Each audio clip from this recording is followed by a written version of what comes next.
മഞ്ഞിൽ വിരിഞ്ഞ പൂവിൻ്റെ പുതുപുത്തൻ വിശേഷങ്ങളിലേക്ക് എല്ലാവർക്കും സ്വാഗതം. അങ്ങനെ സിയയുടെ മർദ്ദനമേറ്റ് ആകെ തളർന്ന അവശയായ ഹരിക്ക് വെള്ളം കുടിക്കാൻ കൊടുക്കുന്നുണ്ട് സിയ. അപ്പോൾ വെള്ളം കിട്ടുന്നത് ആർത്തിയോടെ കുടിക്കുന്നുണ്ട് ഹരി. അത്രയ്ക്കും ആവശ്യമായിട്ടുണ്ട് ഹരി. ശരിക്കും നേരെ ഇരിക്കാൻ പോലും വയ്യ ഹരിക്ക്. അപ്പോൾ സിയ പറയുന്നുണ്ട്, ഇതിൻ്റെയൊക്കെ വല്ല ആവശ്യവും ഉണ്ടായിരുന്നോ? നിനക്ക് ആ കുറ്റം ഏറ്റെടുത്താൽ എന്താ? എടാ, ആ കുറ്റം നീ ഏൽക്കാതെ നിന്നെ ഇവിടുന്ന് പറഞ്ഞു വിടില്ല.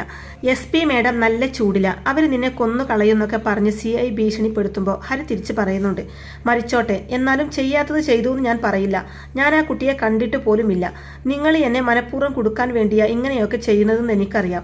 നിങ്ങളെ ആ ആഗ്രഹം നടക്കില്ല എന്നൊക്കെ തീർത്ത് പറയുന്നുണ്ട് ഹരി. നിനക്ക് ഇവിടുന്ന് രക്ഷപ്പെടേണ്ടതെന്ന് CI ചോദിക്കുമ്പോൾ, രക്ഷപ്പെടണമെന്ന് ദൈവം തീരുമാനിച്ചാൽ എങ്ങനെയെങ്കിലും രക്ഷപ്പെടും. അതല്ല, ഇവിടെ കിടന്ന് ചാവാനാണ് എൻ്റെ വിധിയെങ്കിൽ അങ്ങനെ തന്നെ സംഭവിച്ചോട്ടെ എന്ന് ചങ്കുറപ്പൂടെ പറയുന്നുണ്ട് ഹരി. പക്ഷേ ഒരു കാര്യം ഓർത്തോ, എന്നെ കൊന്നിട്ട് നിനക്കൊക്കെ സ്വസ്ഥമായിട്ട് ജീവിക്കാൻ പറ്റുമെന്ന് വിചാരിക്കേണ്ട. തകർന്നു പോകും നിങ്ങൾ. നിരപരാധികളുടെ ജീവനെടുത്ത ഒരാളും ഇതേവരെ രക്ഷപ്പെട്ടിട്ടില്ല എന്നൊക്കെ പൊട്ടിത്തെറിച്ചുകൊണ്ട് ഹരി പറയുമ്പോൾ CI പറയുന്നുണ്ട്, നിനക്ക് പോലീസ് സംവിധാനത്തെക്കുറിച്ച് ഒന്നും അറിയില്ല, അതുകൊണ്ടാണ് ഇങ്ങനെയൊക്കെ പറയുന്നത്. ഞങ്ങൾക്ക് മനസാക്ഷി എന്ന് പറയുന്ന ഒന്നില്ല. മുകളിൽ നിന്ന് വരുന്ന ഉത്തരവുകൾ അനുസരിക്കുക, അതുമാത്രമാണ് ഞങ്ങളുടെ ഡ്യൂട്ടി. ന്യായാന്യായങ്ങൾ ആലോചിച്ച് നിന്നാൽ ഞങ്ങൾക്ക് ജീവിക്കാൻ പറ്റില്ല എന്നൊക്കെ CI പറയുമ്പോൾ, അതെന്തെങ്കിലുമൊക്കെ ആയിക്കോട്ടെ, പക്ഷെ ഞാൻ സമ്മതിക്കില്ല, ഒരു കാരണവശാലും സമ്മതിക്കില്ല. കൊല്ലുകയാണെങ്കിൽ കൊന്നോന്ന് ഹരി വീണ്ടും പറയുന്നതും, റസിയ മേഡം വരട്ടെ, എന്നിട്ട് തീരുമാനിക്കാം എന്ത് ചെയ്യണമെന്ന്.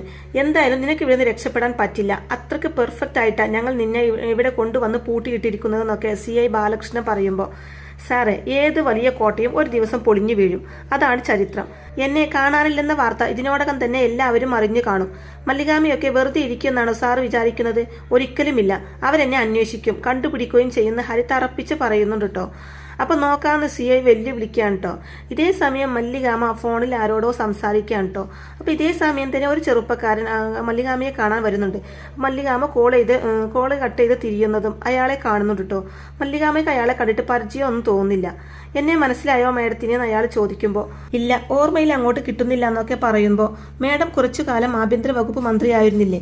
ആ സമയത്ത് മേഡത്തിന്റെ സഹായത്തോടെ സർവീസിൽ തിരിച്ചു കയറിയ ഒരാളാണ് ഞാൻ. ഒരു തെറ്റും ചെയ്യാത്ത എന്നെ സസ്പെൻഡ് ചെയ്തിരിക്കുകയായിരുന്നു. എൻക്വയറിയിൽ എനിക്കെതിരായിരുന്നു എല്ലാവരുടെയും മൊഴി. ജോലി പോകും എന്നുള്ള അവസ്ഥ വന്നപ്പോഴാണ് ഞാൻ മേഡത്തെ വന്ന് കണ്ടത്. മേഡം എൻ്റെ ഭാഗം കേട്ടു, നീതി നടപ്പാക്കി എന്നൊക്കെ അയാൾ പറയുമ്പോൾ, സോറി, ഞാൻ ഓർക്കുന്നില്ല എന്ന് പറയുന്നുണ്ട് മല്ലികാമ. ആർക്കെങ്കിലും ചെയ്ത ഉപകാരത്തിന് പ്രത്യുപകാരം സ്വീകരിക്കുന്ന പതിവ് പണ്ടേ മേഡത്തിനില്ലല്ലോ എന്ന് പറയുന്നുണ്ട് അയാള്. തുടർന്ന് അയാൾ പറയുന്നുണ്ട്, ഇപ്പോൾ ഞാൻ വന്നത് ഹരിയെ കുറിച്ച് പറയാനാ. ഹരിയെ പിടിച്ചിരിക്കുന്നത് റസിയ മേഡം തന്നെയാ. അതിനുവേണ്ടി ആ CIയുടെ നേതൃത്വത്തിൽ ഒരു സ്പെഷ്യൽ ടീം ഉണ്ടാക്കിയിരിക്കുക. അവരാ ഹരിയെ രഹസ്യ കേന്ദ്രത്തിലേക്ക് കൊണ്ടുപോയിരിക്കുന്നതെന്നൊക്കെ അയാൾ പറയുമ്പോൾ, അപ്പോൾ അത് കേൾക്കുന്ന മല്ലികാമ രഹസ്യ കേന്ദ്രത്തിലോ സംശയത്തോടെ ചോദിക്കുന്നതും, അതെ, പ്രതികളെ ചോദ്യം ചെയ്യാൻ ഞങ്ങൾ പോലീസുകാർക്ക് പലയിടത്തും ഒറ്റപ്പെട്ട് നിൽക്കുന്ന രഹസ്യ കേന്ദ്രങ്ങളുണ്ടെന്നൊക്കെ അയാൾ പറയുമ്പോൾ, അതിനെ ഹരി എന്ത് തെറ്റ് ചെയ്തു എന്ന് മല്ലികാമ തിരിച്ചു ചോദിക്കുമ്പോൾ, ഒരു തെറ്റും ചെയ്തിട്ടില്ല. തെളിവില്ലാതെ കിടക്കുന്ന ഒരു കൊലക്കേസ് തലയിൽ കെട്ടിവെച്ച് കൊടുക്കാനാ പ്ലാൻ. ഹരിയെ കൊണ്ട് എങ്ങനെയെങ്കിലും കുറ്റം സമ്മതിപ്പിക്കും.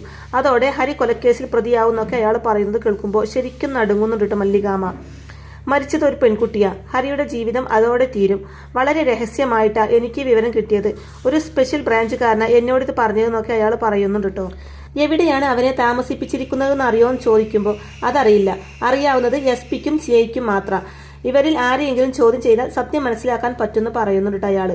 SP മേഡം എന്തായാലും ഒന്നും വിട്ടു പറയില്ല. CI സാർ അങ്ങനെയല്ല, ജീവിതത്തിൽ ഭയമുള്ളവനാ. ഒന്ന് പേടിപ്പിച്ചാൽ തത്ത പറയുന്നത് പോലെ എല്ലാം പറയുന്നൊക്കെ പറയുന്നുണ്ട് അയാള്. അപ്പം മല്ലികാമ അയാളോട് താങ്ക്സ് പറയുന്നുണ്ട് കേട്ടോ. ശേഷം ഞാൻ വേണ്ടത് ചെയ്തോളാം എന്ന് പറഞ്ഞിട്ട് മല്ലികാമ അയാളെ പറഞ്ഞു വിടുകയാണ് കേട്ടോ. അയാൾ പോയതിനു ശേഷം മല്ലികാമ ഉടനെ തന്നെ ഫോൺ എടുത്ത് മഹേഷിനെ വിളിച്ച് ഈ വിവരങ്ങളൊക്കെ പറയുന്നുണ്ട് കേട്ടോ. മഹേഷ് ആണെങ്കിൽ മല്ലികാമ പറഞ്ഞതനുസരിച്ച് റോഡിലെ CI വരുന്നതും കാത്തു നിൽക്കുകയാണ് കേട്ടോ. അപ്പോൾ അതേസമയം CI വരുന്നതും CIയുടെ കാറിന് മുമ്പിൽ കയറി നിൽക്കുകയാണ് കേട്ടോ മഹേഷ്. അപ്പോൾ മഹേഷിനെ മുമ്പിൽ കാണുന്നതും CI ബാലകൃഷ്ണൻ വണ്ടി നിർത്തി മഹേഷിന്റെ അടുത്തേക്ക് വന്നിട്ട്, എന്താണ് നീ കാണിക്കുന്നതെന്ന് ചോദിക്കുമ്പോൾ, ഹരി എവിടെയെന്ന് മഹേഷ് തിരിച്ചു ചോദിക്കുമ്പോൾ, ഏത് ഹരി എന്ന് CI ചോദിക്കുന്നതും, സാറിനറിയില്ലേ എൻ്റെ മോൻ ഹരി, അവൻ എവിടെയുണ്ടെന്ന് മഹേഷ് വീണ്ടും ചോദിക്കുമ്പോൾ, എനിക്കെങ്ങനെ അറിയാമെന്ന് CI പറയുന്നതും മഹേഷ് പറയുന്നുണ്ട്, സാറിനറിയാം, പറ സാറേ, അവൻ്റെ അച്ഛനാ ഞാൻ. അവൻ എവിടെയുണ്ടെന്ന് വീണ്ടും ചോദിക്കുന്നുണ്ട് കേട്ടോ മഹേഷ് CIയോടായിട്ട്. അറിയില്ലെന്ന് പറഞ്ഞില്ലേ എന്ന് CI മറുപടി പറയുന്നതും, സാറേ, എൻ്റെ വീട്ടിൽ നിന്ന് ഒരു പോലീസുകാരനെ അവനെ വിളിച്ചിറക്കി കൊണ്ടുപോയത്. അതിനുശേഷം അതിനുശേഷം അവൻ വീട്ടിൽ തിരിച്ചെത്തിയിട്ടില്ല. എന്നോടുള്ള ദേഷ്യം അവനോട് തീർക്കല്ലേ സാറേ, അവനൊരു പാവ, അവനെ വിട്ടേക്ക് എന്നൊക്കെ മഹേഷ് താഴ്മയോടെ പറയുമ്പോൾ CI പറയുന്നുണ്ട്, എടാ മഹേഷ്, നിന്റെ മകനെ കുറിച്ച് എന്തെങ്കിലും അറിയാമെങ്കിലല്ലേ എനിക്ക് പറയാൻ പറ്റൂ. എനിക്ക് അവനെ കുറിച്ച് ഒന്നും അറിയില്ല എന്ന് തന്നെ പറയുന്നുണ്ട് കേട്ടോ. തുടർന്ന് തന്റെ മോനെ പോലീസുകാരൻ എന്തിനാ വിളിച്ചു കൊണ്ടുപോയത്, അവന്റെ പേരിൽ എന്തെങ്കിലും കേസുണ്ടോ എന്ന് ചോദിക്കുമ്പോൾ കേസൊന്നുമില്ല സാറേ, അവനൊരു മാനിനാണെന്നൊക്കെ മഹേഷ് പറയുന്നതും, എങ്കിൽ താൻ മോനെ കാണാനില്ലെന്നും പറഞ്ഞ് സ്റ്റേഷനിൽ ഒരു പരാതി കൊടുക്ക്, ഞങ്ങൾ അന്വേഷിക്കാം. ചെറു പയ്യനല്ലേ, കൂട്ടുകാരുമൊത്ത് കറങ്ങാൻ പോയതായിരിക്കും, ഞങ്ങൾ കണ്ടുപിടിച്ചോളാം എന്നൊക്കെ CI പറയുമ്പോൾ, അതൊന്നുമല്ല സാറേ, അവൻ പോലീസിന്റെ കസ്റ്റഡിയിലുണ്ട്, ഏതോ ഒരു രഹസ്യ കേന്ദ്രത്തിലാണ് നിങ്ങൾ അവനെ പാർപ്പിച്ചിരിക്കുന്നത്. സാറിന് ആ സ്ഥലം അറിയാം, ഞാൻ കാല് പിടിക്കാം സാറിന്റെ, ആ സ്ഥലം ഒന്ന് പറഞ്ഞു തരാനൊക്കെ പറഞ്ഞ് മഹേഷ് യാചിക്കുമ്പോൾ, തന്നോട് മലയാളത്തിലല്ലേ പറഞ്ഞത് എനിക്കറിയില്ലാന്ന് അപ്പം മഹേഷ് പറയുന്നുണ്ട്. സാറിനറിയാം, സാറിനെ കൊണ്ട് പറയിപ്പിച്ചിട്ട് ഞാൻ ഇവിടുന്ന് വിടുമെന്നൊക്കെ ഭീഷണി സ്വരത്തിൽ പറയുന്നതും, ഭീഷണിയാണോ CI തിരിച്ചു ചോദിക്കുമ്പോൾ, ഭീഷണിയല്ലേ സാറേ, ഒരേ ഒരു മോന, അവൻ എന്തെങ്കിലും പറ്റുന്നത് എനിക്ക് സഹിക്കാൻ പറ്റില്ല. അവനെ ഉപദ്രവിക്കുന്നത് ആരായാലും ഞാൻ അവരെ വെറുതെ വിടില്ല, കൊല്ലും ഞാൻ അവരെ, പെട്രോൾ ഒഴിച്ച് കത്തിക്കുമെന്ന് പറഞ്ഞിട്ട് തന്റെ പുറകിൽ ഒളിപ്പിച്ച് വെച്ച പെട്രോൾ എടുത്ത് സാറിനെ ഞാൻ പച്ചക്ക് കത്തിക്കാൻ പോവാ. എന്റെ മോൻ എവിടെയുണ്ടെന്ന് എനിക്കറിയണം, അല്ലാതെ സാർ ഇവിടുന്ന് ജീവനും കൊണ്ട് പോകത്തില്ല എന്നൊക്കെ മഹേഷ് പൊട്ടിത്തെറിച്ചുകൊണ്ട് പറയുന്നതും, CI രക്ഷപ്പെടാൻ ശ്രമിക്കുന്നുണ്ടെങ്കിലും മഹേഷ് അയാളെ പിടിച്ചു വെച്ച് പെട്രോൾ CIയുടെ തലയിലൂടെ ഒഴിക്കുകയാണ് കേട്ടോ. മഹേഷ് വിട്, തന്റെ മകൻ എവിടെയുണ്ടെന്നൊന്നും എനിക്കറിയില്ല എന്നൊക്കെ അയാൾ വീണ്ടും പറയുന്നുണ്ടെങ്കിലും അതൊന്നും വകവെക്കാതെ മഹേഷ് CIയുടെ ദേഹത്തൊക്കെ പെട്രോൾ ഒഴിക്കുകയാണ് കേട്ടോ. സ്വന്തം മക്കളുടെ ശരീരം നോവുന്നത് ഒരച്ഛനും സഹിക്കില്ല. പറ ഹരി എവിടെയുണ്ട്, പറ സാറേ എന്നൊക്കെ മഹേഷ് ഇങ്ങനെ ചോദിക്കുമ്പോൾ, എനിക്കറിയില്ല തന്നെയാണ് കേട്ടോ CI പറയുന്നത്. ആ മഹേഷ് തന്റെ കയ്യിലുള്ള ലൈറ്റർ എടുത്ത് CIയുടെ നേർക്ക് നീട്ടി, ദാ കണ്ടോ, ഈ ലൈറ്റർ ഒന്ന് ഓൺ ചെയ്താൽ സാറ് പിന്നെ ഇല്ല, പറ എവിടെയുണ്ടവൻ, കത്തിക്ക് ഞാൻ, പറടാന്നൊക്കെ പറഞ്ഞ് മഹേഷ് ഭീഷണിപ്പെടുത്തുമ്പോൾ മഹേഷിന്റെ ഭീഷണിക്ക് വഴങ്ങി ഞാൻ എല്ലാം പറയാന്ന് പറഞ്ഞ് അലറി കരയുന്നുണ്ട് കേട്ടോ CI ബാലകൃഷ്ണൻ. പിന്നീട് കാണിക്കുന്നത് മഹേഷും ചിത്രിയും കൂടി ഹരിയെ പിടിച്ചു വെച്ചിരിക്കുന്ന ഒളിസങ്കേതത്തിലേക്ക് എത്തുകയാണ് കേട്ടോ. അങ്ങനെ അവരെ ആരുടെയും ശ്രദ്ധയിൽപ്പെടാതെ പതുക്കെ അകത്ത് കയറി ഹരി കിടക്കുന്ന റൂമിന്റെ ഡോർ തുറക്കുന്നതും അവിടെയുള്ളവരെ കത്തി കാണിച്ച് ഭീഷണിപ്പെടുത്തി ഹരിയെ എഴുന്നേൽപ്പിച്ച് ആ റൂമിൽ നിന്ന് പുറത്ത് കിടന്ന് ഡോർ പുറത്തേക്ക് പൂട്ടിയിടുകയാണ് കേട്ടോ. അങ്ങനെ ഹരിയെ മഹേഷും ചിത്രിയും കൂടി പുറത്തേക്ക് കൊണ്ടുപോവാണ് കേട്ടോ. എന്നാൽ ഈ വിവരം അറിയുന്ന റസിയ CIയോടായിട്ട് പറയുന്നുണ്ട്, തനിക്ക് തൃപ്തിയായല്ലോ, എല്ലാം മഹേഷിന് പറഞ്ഞു കൊടുത്തപ്പോൾ, അവർ ഹരിയെ കൊണ്ടുപോയപ്പോൾ തനിക്ക് സമാധാനമായല്ലോ എന്ന് റസിയ ദേഷ്യത്തോടെ ചോദിക്കുന്നതും, എന്നെ കൊല്ലാൻ വന്നത് കൊണ്ടാണ് മേഡം എന്ന് CI പറയുന്നതും, താനൊരു പോലീസ് ഉദ്യോഗസ്ഥനല്ലേ, ഒരാൾ അതും ഒരു ഓട്ടോക്കാരൻ കൊല്ലാൻ വന്നാൽ പേടിച്ച് എല്ലാം പറഞ്ഞു കൊടുക്കുകയാണോ വേണ്ടത്, എല്ലാം നേരിടാൻ പറ്റണമായിരുന്നു, അതിനുള്ള ട്രെയിനിങ് കിട്ടിയില്ലേ തനിക്ക് എന്നൊക്കെ ചോദിച്ചുകൊണ്ട് പൊട്ടിത്തെറിക്കുകയാണ് കേട്ടോ CIക്ക് നേരെ റസിയ. അപ്പോൾ CI സോറി പറയുന്നതും, ഇനി ഇവ പറഞ്ഞിട്ടൊന്നും ഒരു കാര്യമില്ല, നല്ലൊരവസരമാണ് നമ്മൾ കൊണ്ടുപോയി തൊലച്ചത്, അവൻ സമ്മതിച്ചേന്, ആ സമയത്ത് അവനൊക്കെ റസിയ പറയുമ്പോൾ, വേറെ വഴി നോക്കാം മേഡം എന്ന് CI പറയുന്നതും, കിട്ടിയ അവസരം മുതലാക്കാൻ പറ്റിയില്ല, എന്നിട്ട് ഇനി കിട്ടാൻ പോകുന്ന അവസരത്തിന് വേണ്ടി കാത്തിരിക്കണം എന്നാണോ താൻ പറയുന്നത്, അതിനേക്കാളും വലിയ മണ്ടത്തരം വേറെ എന്താ ഇനിയുള്ളത് എന്നൊക്കെ പറയുന്നുണ്ട് റസിയ. ഇന്ന് പറ്റിയതുപോലൊരു അബദ്ധം ഇനി ഒരിക്കലും എന്റെ ഭാഗത്തുനിന്ന് ഉണ്ടാവില്ല മേഡം എന്നൊക്കെ CI പറയുമ്പോൾ റസിയ പറയുന്നുണ്ട്, തന്നെ കുറ്റം പറഞ്ഞതല്ല, എന്റെ വിഷമം ഞാൻ ആരോട് പറയും, മല്ലികയെ പൂട്ടാൻ ഞാൻ എന്തൊക്കെ വഴികൾ നോക്കി, വല്ലതും വിജയിച്ചോ, എന്റെ കുറ്റം കൊണ്ടല്ലേ വിജയിക്കാത്തത്, ഓരോ തവണ മല്ലിക ജയിക്കുമ്പോഴും തോൽക്കുന്നത് ഞാൻ എന്ന മകളാ, അച്ഛന്റെ ആത്മാവ് എന്ന ഒന്നുണ്ടെങ്കിൽ ആ ആത്മാവ് പോലും പരിഹസിക്കുന്നുണ്ടാവും, ഇപ്പോൾ കഴിവ് കെട്ടൊരു മകളാവാൻ എനിക്ക് താല്പര്യമില്ല എന്നൊക്കെ പറയുന്നുണ്ട് കേട്ടോ റസിയ. മേഡത്തിന്റെ വിഷമം ഞാൻ മനസ്സിലാക്കുന്നു, സംഭവിക്കാനുള്ളത് സംഭവിച്ചു, ഇനി എന്ത് ചെയ്യാൻ പറ്റും എന്നല്ലേ ആലോചിക്കേണ്ടതെന്ന് CI പറയുമ്പോൾ, ഒന്നും ചെയ്യാനില്ല, അടുത്തൊരു നല്ല അവസരം കിട്ടുന്നത് വരെ കാത്തിരിക്കാം, വേറെ ഒരു വഴിയും ഇല്ല എന്ന് പറയുന്നുണ്ട് റസിയ. മേഡം നിരാശപ്പെടരുതെന്ന് CI പറയുമ്പോൾ, എന്നെ ആശ്വസിപ്പിക്കാൻ വരണ്ട, അതുകൊണ്ടൊന്നും എന്റെ നിരാശ മാറില്ല, അത് മാറണമെങ്കിൽ മല്ലികയെ വടക്ക് കിടക്ക് കിടത്തണം, പറ്റുമോ നിനക്കതിന്, ഇല്ലല്ലോ, എനിക്കും ഇതുവരെ പറ്റിയില്ല, അവർ ജീവിച്ചിരിക്കുന്ന ഓരോ നിമിഷവും എനിക്ക് വിലപ്പെട്ടതാ, ഞാനാ തോറ്റുകൊണ്ടിരിക്കുന്നത്, അതുകൊണ്ട് വാക്കുകൾ കൊണ്ടുള്ള സമാധാനമല്ല പ്രവൃത്തികൾ കൊണ്ടുള്ള സമാധാനങ്ങളാണ് എനിക്ക് ആവശ്യം എന്ന് പറയുന്നുണ്ട് റസിയ CIയോടായിട്ട്. പിന്നീട് കാണിക്കുന്നത് രാഗിണി വന്ന് ഹരിക്ക് കഷായം കൊണ്ടുവന്ന് കൊടുക്കുമ്പോൾ, വീണ്ടും കഷായം, ഇതൊന്നും വേണ്ട അമ്മയെന്ന് ഭാര്യ പറയുമ്പോൾ രാഗിണി പറയുന്നുണ്ട്, അകത്തെ നീരും ചതവും ഒക്കെ പോകാൻ നല്ലതാ മോനെ എന്നും പറഞ്ഞുകൊണ്ട് ഹരിയെ കൊണ്ട് കഷായം കുടിപ്പിക്കുന്നുണ്ട് കേട്ടോ.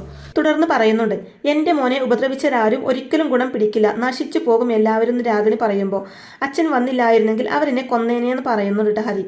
തൽക്കാലം നമുക്ക് ഈ നാട്ടിൽ നിന്നൊന്ന് മാറി നിൽക്കാം, റസിയ പോയതിനു ശേഷം തിരിച്ചു വരാം, ദൂരെ എവിടേക്കെങ്കിലും പോവാം, ഇതും വാടക വീട് തന്നെയാണല്ലോ, വേറെ എടുത്ത് ചെന്നാലും വാടക വീട് എടുത്ത് താമസിക്കാലോ എന്നൊക്കെ രാഗിണി തന്റെ അഭിപ്രായം പറയുമ്പോൾ അത് വേണ്ട രാഗിണി, അതൊരു തരം ഒളിച്ചോട്ടമാകുമെന്ന് പറയുന്നുണ്ട് മഹേഷ്. ആരെന്ത് വേണമെങ്കിലും കരുതിക്കോട്ടെ, നമുക്ക് വലുത് നമ്മുടെ സ്വസ്ഥതയും സമാധാനവുമല്ലേ. ഇപ്പോൾ അവർ ഇല്ലാത്തൊരു കേസ് ഇവന്റെ തലയിൽ കെട്ടിവെക്കാൻ നോക്കി. ഇനിയും അങ്ങനെയൊക്കെ ചെയ്യില്ലെന്ന് ആരറിഞ്ഞു? പോലീസാണ്, റസിയാണ്. നമുക്കതിനൊക്കെ മറികടക്കാൻ പറ്റുമെന്ന് തോന്നുന്നുണ്ടോ എന്നൊക്കെ രാഗിണി ചോദിക്കുമ്പോൾ ഇപ്പൊ മറികടന്നില്ലേ, അതുപോലെ ഇനിയും മറികടക്കുമെന്ന് പറയുന്നുണ്ട് കേട്ടോ ഹരി രാഗിണിയോടായിട്ട്. യുദ്ധം നടക്കുന്നത് ചേച്ചിയും റസിയും തമ്മിലല്ലേ? ചേച്ചിയെ നമ്മൾ സഹായിച്ചു എന്നതിന്റെ പേരിലല്ലേ അവർ നമ്മളെ ഉപദ്രവിക്കാൻ ശ്രമിക്കുന്നത്? ആ സഹായം ഇനിയും നമ്മൾ തുടരും.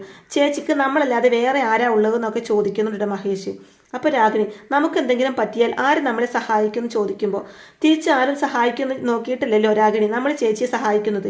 ആരും തിരിച്ചൊന്നും ചെയ്യണ്ട, എങ്കിലും നമ്മൾ ചെയ്യാനുള്ളത് നമ്മൾ ചെയ്യുന്നു മഹേഷ് പറയുമ്പോൾ ഹരിയും അതിനോട് യോജിക്കുന്നുണ്ട് കേട്ടോ. ഹരി പറയുന്നുണ്ട്, നമ്മൾ ഇനിയും ഈ പ്രശ്നത്തിൽ ഇടപെടും, അടിച്ചാൽ തിരിച്ചടിക്കും. നമ്മൾ ആരും ഒരു തെറ്റും ചെയ്തിട്ടില്ല. നീതികേട് കാണിക്കുന്നത് റസിയും പോലീസുകാരനാ. അതൊക്കെ സഹിച്ച് മിണ്ടാൻ നിൽക്കണം എന്നാണ് അമ്മ പറയുന്നത്. എന്നെ അതിന് കിട്ടില്ല എന്ന് തീർത്ത് പറയുന്നുണ്ട് കേട്ടോ ഹരി. അപ്പോൾ രാഗിണി പറയുന്നുണ്ട്, നിങ്ങൾ പറയുന്നത് ശരിയല്ലെന്നല്ല ഞാൻ പറയുന്നത്. നിന്നെ പോലീസുകാർ കൊണ്ടുപോയി തല്ലി, കിട്ടേണ്ടതൊക്കെ ആർക്ക് കിട്ടി? ഇനിയും ഇതുപോലെയൊന്നും ഉണ്ടാവില്ലെന്ന് പറയാൻ പറ്റുമെന്നൊക്കെ രാഗിണി ചോദിക്കുമ്പോൾ ഉണ്ടായാലും ഇല്ലെങ്കിലും മല്ലികാമ്മയുടെ പുറകിൽ ഞങ്ങൾ ഉറച്ചു നിൽക്കും. ഞങ്ങൾക്ക് ആരെയും ഒരു പേടിയും ഇല്ലാന്ന് പറയുന്നുണ്ട് കേട്ടോ ഹരി. അതിനുശേഷം കാണിക്കുന്നത് ചിത്തിര മല്ലികാമ്മയോട് വന്ന് താങ്ക്സ് പറയുമ്പോൾ എന്തിനാ ഇപ്പോൾ താങ്ക്സ് എന്ന് മല്ലികാമ്മ ചോദിക്കുന്നതും ഹരിയെ കണ്ടുപിടിച്ചതിനും ചിത്തിര പറയുമ്പോൾ നിങ്ങളല്ലേ ഹരിയെ രക്ഷിച്ചത്, അതിനെന്തിനാ എനിക്ക് നന്ദി പറയുന്നതെന്നൊക്കെ മല്ലികാമ്മ തിരിച്ചു ചോദിക്കുമ്പോൾ രക്ഷിച്ചത് ഞങ്ങളാണെങ്കിലും അതിനുള്ള വഴി തുറന്നു തന്ന് അച്ചമ്മ കാരണല്ലേ? അച്ചമ്മയോടല്ലേ ആ പോലീസുകാരൻ എല്ലാം തുറന്ന് പറഞ്ഞത്? അപ്പോൾ അച്ചമ്മയോടല്ലേ താങ്ക്സ് പറയേണ്ടതെന്നൊക്കെ ചോദിക്കുന്നുണ്ട് ചിത്തിര. അപ്പോൾ അത് കേട്ട് നിരഞ്ജന പറയുന്നുണ്ട്, അത് ശരിയാ, അച്ചമ്മ അറിയാതിരുന്നെങ്കിൽ ഇപ്പോഴും ഹരിയെ നമുക്ക് രക്ഷിക്കാൻ പറ്റില്ലായിരുന്നു നിരഞ്ജനയും പറയുമ്പോൾ മല്ലികാമ്മ പറയുന്നുണ്ട്, ഹരിക്ക് രക്ഷപ്പെടാൻ യോഗമുണ്ടായിരുന്നു, അതുകൊണ്ട് രക്ഷപ്പെട്ടു, അതല്ലേ അതിന്റെ ശരിയെന്ന് ചോദിക്കുമ്പോൾ അതെ അത് തന്നെയാ ശരി, പക്ഷേ യോഗമുണ്ടായത് ചേച്ചി കാരണമല്ലേ എന്ന് പറയുന്നുണ്ട് ശ്രീജയും. അപ്പോൾ മല്ലികാമ്മ പറയുന്നുണ്ട്, ശരി, ഞാൻ തന്നെയാണ് ഹരിയെ രക്ഷിച്ചത്, അതിന് എൻ്റെ മോളെ എന്താ എനിക്ക് തിരിച്ചു തരാൻ പോകുന്നതെന്ന് ചോദിക്കുമ്പോൾ എന്താ ചെയ്യേണ്ടതെന്ന് ചിത്തിര തിരിച്ചു ചോദിക്കുന്നതും മല്ലികാമ്മ ഒരു നിമിഷം ആലോചിച്ച് വന്നതിന് ശേഷം പറയുന്നുണ്ട്, ഞാനൊരു കാര്യം ആവശ്യപ്പെട്ടാൽ ഒരു എതിർപ്പും കൂടാതെ എൻ്റെ കുഞ്ഞത് അനുസരിക്കണമെന്ന് പറയുമ്പോൾ ശരി അനുസരിക്കാമെന്ന് പറയുന്നുണ്ട് ചിത്തിര. അപ്പോൾ മല്ലികാമ്മ പറയുന്നുണ്ട്, എൻ്റെ മക്കൾ തിരിച്ച് ഹോസ്റ്റലിലേക്ക് തന്നെ പോകണമെന്ന് പറയുന്നതും ചിത്തിരയുടെ മുഖം വാടുകയാണ് കേട്ടോ. എന്താ അച്ഛമ്മ ഇത്, ഞാൻ കുറച്ച് ദിവസം കൂടെ ഇവിടെ നിന്നോട്ടെ എന്ന് ചിത്തിര പറയുമ്പോൾ മല്ലികാമ്മ അതിന് സമ്മതിക്കുന്നില്ല. ഇവിടെ നിന്നാൽ നിന്റെ പഠിത്തം നടക്കില്ല, അറിയാലോ പരീക്ഷയാണ് വരുന്നത്, നിന്റെ മുഴുവൻ ശ്രദ്ധയും പഠിത്തത്തിൽ തന്നെ ആയിരിക്കണം എന്ന് പറയുന്നുണ്ട് കേട്ടോ. തുടർന്ന് നിരഞ്ജനയോടായിട്ട് അച്ഛമ്മ പറയുന്നതല്ലേ ശരിയെന്ന് പറയുമ്പോൾ അതെ അത് തന്നെയാ ശരി, ഇവിടെ നിന്നാൽ ചിത്തുവിന് പഠിക്കാൻ പറ്റുന്ന എനിക്കും തോന്നുന്നില്ല എന്ന് നിരഞ്ജനയും പറയുമ്പോൾ ഞാൻ പോയേക്കാന്ന് ഇഷ്ടപ്പെടാത്ത രീതിയിൽ ചിത്തിര പറയുമ്പോൾ ഇങ്ങനെ വിഷമത്തോടെ ഒന്നും പറയണ്ട, നല്ല സന്തോഷത്തോടെ പറയണം, നിന്റെ നന്മയ്ക്ക് വേണ്ടിയല്ലേ അച്ഛമ്മ പറയുന്നത്, ഒന്ന് ചിരിച്ചുകൊണ്ട് പറഞ്ഞ് ഞാൻ പോയിട്ട് വരാമെന്ന്. അപ്പൊ ചിത്തിര പോവാന്ന് പറയുന്നതും അപ്പം മല്ലിക പറയുന്നുണ്ട് ചിരി വന്നില്ല എന്ന് വീണ്ടും പറയുന്നതും ചിത്തിര ചിരിയോടെ പോവാൻ സമ്മതിക്കുകയാണ് കേട്ടോ. മല്ലിക പറയുന്നുണ്ട്, ഇവിടെ പലതും നടക്കും, അതൊന്നും എൻ്റെ മോള് ശ്രദ്ധിക്കരുത്. ഇപ്പൊ ഹരി, നാളെ വേറെ വല്ലവരും. ഈ റസിയുടെ ഭ്രാന്ത് തീരുന്നത് വരെ ഇതിങ്ങനെ ആവർത്തിച്ചു കൊണ്ടേയിരിക്കും. അപ്പോഴും നിന്റെ ഡ്യൂട്ടി പഠിക്കുക എന്നുള്ളതാണ്. ഈ വർഷവും നീ റാങ്ക് വാങ്ങിക്കണം, അത് മാത്രം എൻ്റെ മോൾ ശ്രദ്ധിച്ചാൽ മതി എന്നൊക്കെ പറഞ്ഞു കൊടുക്കുന്നുണ്ട് മല്ലികാമ്മ.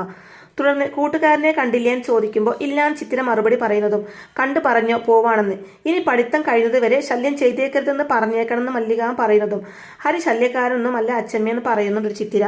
തുടർന്ന് പറയുന്നുണ്ട്, അതെ അച്ഛമ്മയ്ക്ക് നല്ല വിഷമമുണ്ട് നിന്നെ പിരിഞ്ഞിരിക്കാൻ, ഇതെല്ലാം സഹിക്കുന്നത് നിന്റെ ഭാവി ഓർത്താണെന്ന് പറയുന്നുണ്ട് കേട്ടോ. ശേഷം ചിത്തിരയെയും നിരഞ്ജനയെയും കെട്ടിപ്പിടിച്ച് രണ്ടുപേർക്കും ഉമ്മ കൊടുക്കുന്നുണ്ട് മല്ലികാമ്മ. അതിനുശേഷം ചിത്തിര ഹരിയെ കാണാൻ വേണ്ടി കാത്തു നിൽക്കുകയാണ് കേട്ടോ. അപ്പോൾ ഹരി അവിടേക്ക് എത്തുന്നതും ചിത്തിരയെ കാണുമ്പോൾ പോവാണോ എന്ന് ചോദിക്കുമ്പോൾ വിഷമത്തോടെ നിൽക്കുന്ന ചിത്തിരയെയും കാണിച്ചു കൊണ്ടാണ് കേട്ടോ ഇന്നത്തെ ഈ എപ്പിസോഡ് അവസാനിക്കുന്നത്. അങ്ങനെ മഞ്ഞിൽ വിരിഞ്ഞ പൂവിൻ്റെ വളരെ ത്രില്ലിംഗ് ആയിട്ടുള്ള നല്ല അടിപൊളി എപ്പിസോഡുകളൊക്കെ ആയിരിക്കും കേട്ടോ ഇനി വരാനിരിക്കുന്നത്. അപ്പോൾ ഈ റിവ്യൂ ഇഷ്ടമായിട്ടുണ്ടെങ്കിൽ വീഡിയോ ലൈക്ക് ചെയ്യാനും ചാനൽ കൂടി ഒന്ന് സബ്സ്ക്രൈബ് ചെയ്ത് സപ്പോർട്ട് ചെയ്യാനും മറക്കല്ലേ ഫ്രണ്ട്സ്. താങ്ക്